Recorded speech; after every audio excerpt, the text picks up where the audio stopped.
From the United Nations Office to the African Union, this is She Stands for Peace. I am Dr. Yemisi Akimbobola, and in this podcast, I speak with thought leaders and peace builders who share their reflections and best practices towards achieving objectives of the Women, Peace and Security Agenda in Africa.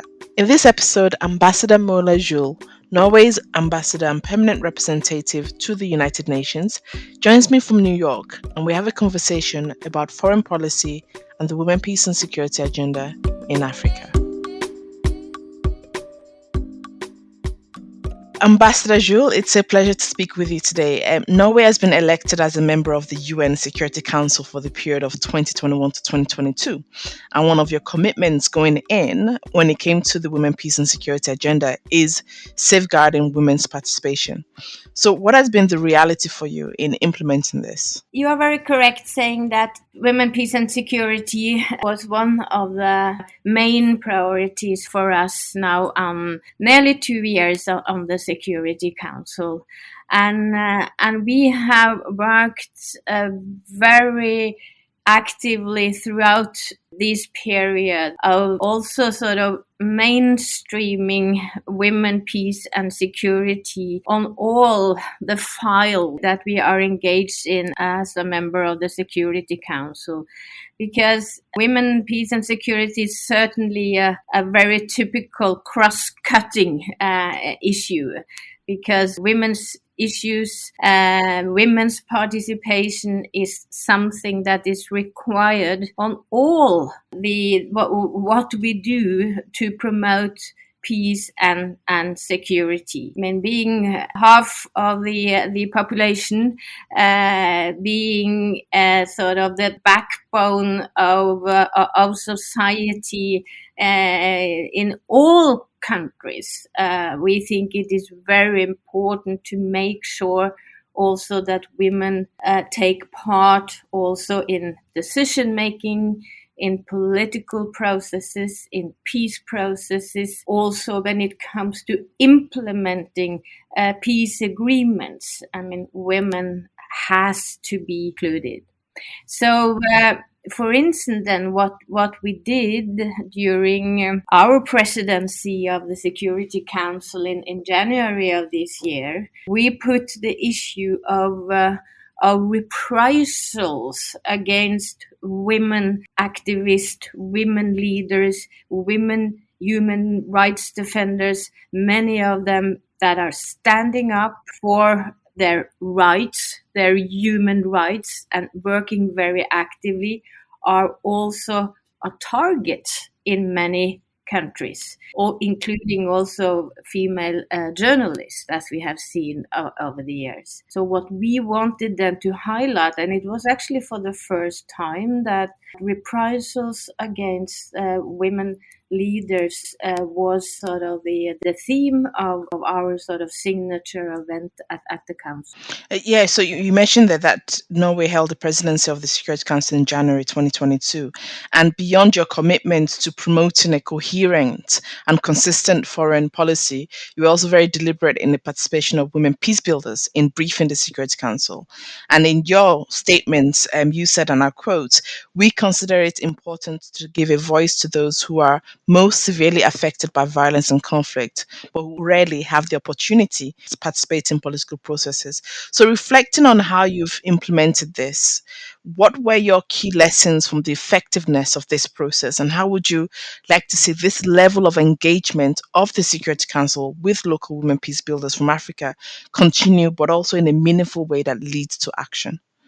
No, I think we took from also not only the meeting as such, which was very good in itself, because it brought to the horseshoe table in the Security Council very, very clear messages from the women themselves, women civil society representatives, women human rights defenders, who spoke about sort of their situation, what they are, or how risky standing up for their rights in their own country, how risky that is, and how important it is that the whole world is more aware of that, and that we have mechanisms to make sure that we create a safe space for them, that there is no risk of reprisal, that they are not risking coming back to their country, some have been put in prisons. I mean, even some, and it's terrible to say so, but some have even been killed. So we have to have mechanisms where the UN's presence on the ground make sure that they have measures in place to help protect those women, that we work very actively with the authorities in the country and also the civil society in those countries, but not least that there is an international awareness of these facts that can help look after and ask questions and make sure that those women that is unfortunately at risk feel safe. They know that they are taken care of. So we work also very actively with civil society organizations on the ground. And as a part of our meeting during our presidency, we also organized a seminar where I think 4 civil society organizations took part in a seminar where what we can do and the recommendation coming from the women themselves on what they need, what should be done, is so extremely important. And we have taken up a lot of those recommendations and are following up and are encouraging other members, not only on the Security Council, but in the whole of the UN, because the UN system as such, through funds and program, not least through the peacekeeping operations that are on the ground in countries where these things unfortunately take place. And I will come back a bit more to the experiences of the women peace builders in their line of work, particularly around trauma and finance and etc. in a moment. But just to stick with kind of some of the other things you're doing at the Security Council. So in December last year, 13th of December 2021, the Security Council voted on a draft resolution, which was initiated by Niger and Ireland, on the intersection of security and climate change. And the draft was vetoed by 3 countries, so Russia, China, India.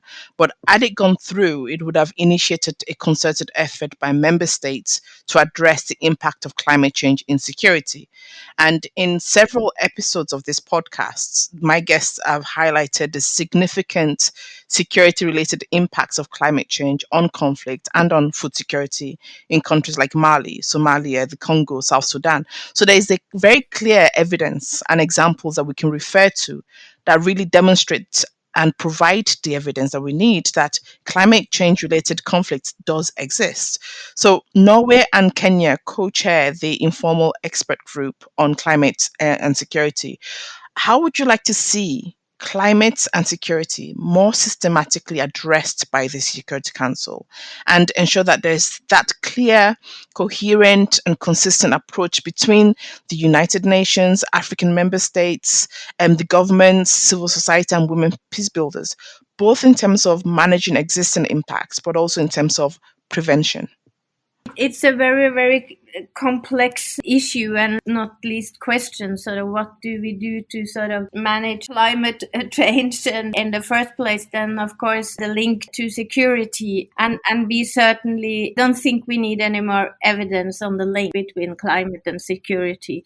And I think in maybe particularly in Africa, but I think you see it all over the world. I think for me it was really an eye-opener, even if we knew it maybe more theoretically, but the Security Council visited Mali and Niger in November of last year. And I think going to countries in the Sahel, I mean, seeing ourselves, I think also for those with maybe somewhat more skeptic view on this link, I think it makes it so obvious that climate change influence or is putting a risk for the populations in countries, and are absolutely an enabler for conflict and even wars. It's a very, very complex issue, and not least questions. What do we do to sort of manage climate change in the first place? Then, of course, the link to security. And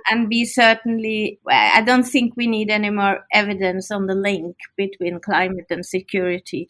And I think in Africa, but I think you see it all over the world. I think for me, it was really an eye opener, even if we knew it sort of maybe more theoretically. But the Security Council visited Mali and Niger in November of last year. And I think going to countries in the Sahel, I mean, seeing for ourselves, I think also for those with maybe somewhat more skeptic view on this link, I think it makes it so obvious that climate change influence or is putting a risk for the populations in countries and are absolutely enabler for conflict and even wars. So we have continued together with Kenya to continue to show. I think it's very important to go to sort of concrete examples and country specific situations to convince those who are skeptic about that link. So what we do also when we, for instance, work on mandate for peacekeeping operation, it is so incredibly important that we ask the UN and these peacekeeping operations that they have in their mandate also to have a focus on that link and try to see what could be done on the ground in order to sort of to mitigate the risk that the climate change sort of work also on the preventive side. I mean, to see that how vulnerable communities are for this. And once again, it's so incredibly important that women there are involved and because they are the ones who feel every day on what's happening, where there are droughts, where there are floods, where the harvest collapse. I mean, and the consequence for local communities, for families. I mean, it's so important that there is also some kind of early warning system on this. And speaking to women leaders also in Mali and women's group that we as Norway has been supporting and encouraging to be part of the negotiations also in that country, for instance. I mean, they spoke very sort of clearly about that link and the need to involve women in all what we are doing in order to try to mitigate risk for conflicts. And of course, when it goes into conflict, when there are sort of armed clashes and one tries then to get to some kind of table and dialogue, of course, also women needs to be there then as well. I mean, because it happens too many times that also when there are efforts to try to solve a problem, there are only men who meet at the table, and and we need to have women leaders there as well. Mm. And under your leadership, Norway also chairs the Working Group on Children and Armed Conflict. And in your last annual report, you detailed meetings with two African countries, Somalia and South Sudan. And both countries highlighted their concerns for similar issues when it comes to children and armed conflict. So things around recruitment and use of children, killing and maiming of children, attacks on schools, the use of rape and other forms of sexual violence, especially against girls, just to name a few of a very long list. So, alongside the protection of children, is the need to work more collaboratively with for the reintegration and rehabilitation of boys and girls that are impacted by conflict in these ways, especially due to the stigmatization that comes with it. So, reflecting on your work in this area, how might the international leaders and foreign policy ensure that approaches that are developed to reintegrate and rehabilitate girls are both gender and age sensitive, especially given how important such a process is to sustainable peace? I think you almost gave the answer yourself in the question, because I mean, also working with in the Committee on Children in Armed Conflict, I have really been positively surprised about that mechanism is actually established in order to help countries that has sort of challenges. It's not by calling them out and putting them on a list and name and shame countries that are sort of being on sort of a blacklist. What the UN and we are engaged in with those countries is to have that kind of dialogue with them, where the countries, of course, they will then have to sort of to see for themselves that they have a challenge on this, but at the same time we are then offering them very not only advice but projects, I mean implementation of reintegration program on the ground, I mean really going into the core of the problem and really following up through the different UN organizations. Absolutely, I mean UNICEF, UNFPA, I mean all different UN organizations on the ground, but also sort of this making awareness at also government level that there are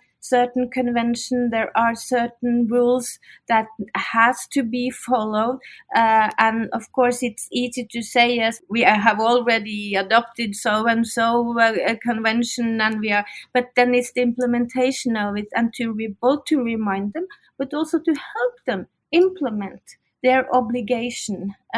And I think we see that in all those countries that our children in armed conflict, SRSG and her team is involved. I mean, it is about having that kind of dialogue, and I really believe that works, and it's very, very important. Mm, absolutely. And earlier on, you were speaking about the experiences of women peace builders, the realities of them implementing the work that they do, the reprisals and things that they face as a result of it. So the kind of violence they face themselves as a result of it. So when in interacting with women peace builders, we realize that it's one thing to develop agreements and strategies globally, but it's another thing for implementation for them, right? As organizations, as individuals, etc. Um, so, and we also know that the inclusion of women peace builders in implementation is another critical ingredient of the sustainable peace that we talked about earlier on. But funding and access to funding, and the reach of the funding has been a consistent thing that emerged in my interviews with local peace builders, and one of the main barriers they face in executing their roles. Um, Also, when you consider the extent of the exposure of trauma and some of the examples that you've given already yourself in the line of the work, which means that financial support needs to go beyond that project costing and include things like adequate healthcare. So, given Norway's presence in the Security Council and your focus on safeguarding the participation of women's peace builders, how would you like to see the funding of local women peace builders, both both those formally structured and the informally structured women peace builders? How would you like to see the support available to them more inclusive and considerate of the realities of the implementation of the agendas, strategies, projects, etc.? Yeah, again, sort of, I can't agree more. It's a huge challenge, and it's a huge question. How do we better target sort of funds to what is most needed? And this is certainly an area that, of course, like many other areas, but certainly an area that needs to get more support. And of course, you are right. At the end, it is always a question of funding in order to be able to do what is necessary to be done. And of course, it's difficult for me to speak on behalf of other countries, but I can assure you that from our side, from Norway's side, I mean, this is also a priority area when it comes to our assistance to country, not least in Africa, both through funding that we do through all, I would say, UN, different UN funds and program, UN Women being one of those who we are one of the those who contribute the most through UNICEF. I mean, you know them all, those who are also working on the ground. But then, of course, we also have a specific sort of assistance to also to international and local NGOs, civil society that are working on the ground, which we think is a completely necessary supplement to the UN work in most countries and certainly also in Africa. So for our part, there is no doubt we have a priority on women's issue, and of course also especially related now to what we have been sort of highlighting during our tenure on the council as well. I mean, making sure that women are including also in political and peace building efforts, and speaking and making sure that women leaders, human rights defenders, can in a safe environment. Absolutely. Thank you so much, Ambassador. Today we've talked about the protection of women's participation in peace building. So to finish off our conversation, if there was one action that you'd like our listeners to take today in relation to everything that we've talked about, what would that be?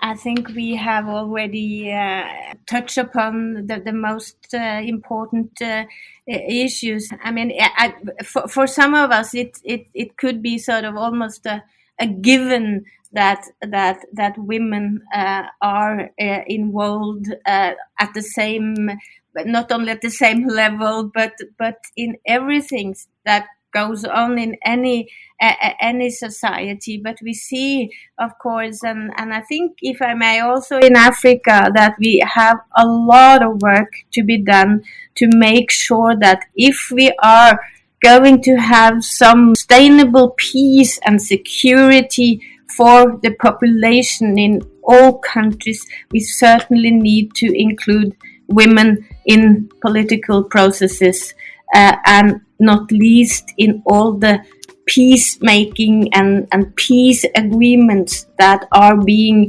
worked on as we speak, being it now in South Africa related to the situation in the Horn of Africa, Ethiopia. I mean, it's crucial that women are part of those efforts. Brilliant. Thank you so much, Ambassador Juul, for speaking with me today. Thank you for listening to She Stands for Peace, the podcast series where thought leaders and peace builders share their reflections and best practices in the women, peace and security agenda in Africa. I am Dr. Yemisi Akimbobola, and this podcast was produced by the United Nations Office to the African Union with the generous support of the Norwegian Ministry of Foreign Affairs. Don't forget to join the conversation using the hashtag She Stands for Peace.